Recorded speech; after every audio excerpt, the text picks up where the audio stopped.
ஒரு நிமிடம் சிந்தித்துப் பாருங்கள். நம் அன்பு நபி ஸல்லல்லாஹு அலைஹி வஸல்லம் அவர்களுக்கே சூனியம் செய்யப்பட்ட போது அவர்கள் எப்படி உணர்ந்திருப்பார்கள்?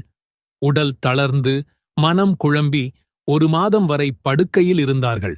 அந்த நேரத்தில் அவர்களை பாதுகாக்க அல்லாஹ் நேரடியாக இறக்கியருளிய ஒரு அற்புதம்தான் சூரத்துன் நாஸ்.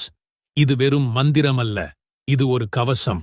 உங்களையும் உங்கள் குடும்பத்தையும் கண்ணுக்குத் தெரியாத தீய சக்திகளிடமிருந்தும், மனதை அரிக்கும் தீய எண்ணங்களிலிருந்தும், ஷைத்தானின் ஊசலாட்டங்களிலிருந்தும் எப்படி பாதுகாக்க இந்த சூரா ஒரு சக்தி வாய்ந்த அரணாக இருக்கிறது என்பதை இன்று நாம் விரிவாக பார்க்கப் போகிறோம். யூதப் பெண்ணின் சூனியம். ஆம், சூனியத்தால் நபி ஸல்லல்லாஹு அலைஹி வஸல்லம் அவர்கள் உடல் தளர்ந்து நோயுற்று 1 மாதம் வரை வீட்டிலேயே இருந்ததாக வரலாறு சொல்கிறது. சிந்தித்துப் பாருங்கள்.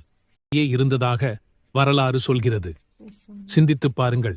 அகிலத்தாருக்கே அருட்கொடையான நம் நபி ஸல்லல்லாஹு அலைஹி வஸல்லம் அவர்களுக்கே இப்படி ஒரு நிலை என்றால், சாதாரண மனிதர்களாகிய நமக்கு என்னவெல்லாம் நடக்கலாம்?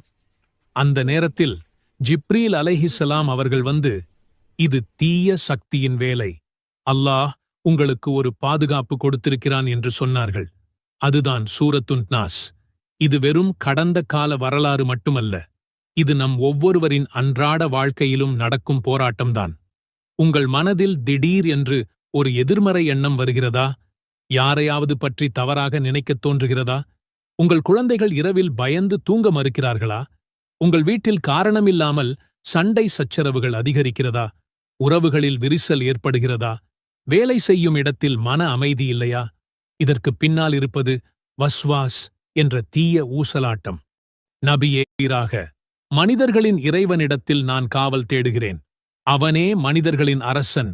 இங்கு குல் என்றால் கூறுவீராக், அவுது என்றால் நான் பாதுகாப்பு தேடுகிறேன், ரப்பின் நாஸ் என்றால் மனிதர்களின் இறைவன். இந்த பிரபஞ்சத்தில் உள்ள அனைத்தையும் படைத்து சீராக பராமரித்து வளர்ப்பவன் அவன் ஒருவனே.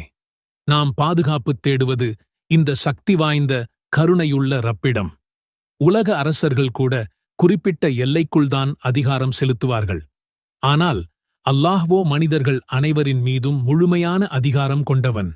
அவன்தான் உண்மையான அரசன். ஆட்சி அதிகாரம் அனைத்தும் அவனிடமே. அப்படியான ஒரு பேரரசனிடம் நாம் பாதுகாப்பு தேடும்போது எந்த தீய சக்தியால் நம்மை நெருங்க முடியும்? அவனே மனிதர்களின் நாயன். பதுங்கியிருந்து வீண் சந்தேகங்களை உண்டாக்குபவனின் தீங்கை விட்டும் இறைவனிடத்தில் நான் காவல் தேடுகிறேன்.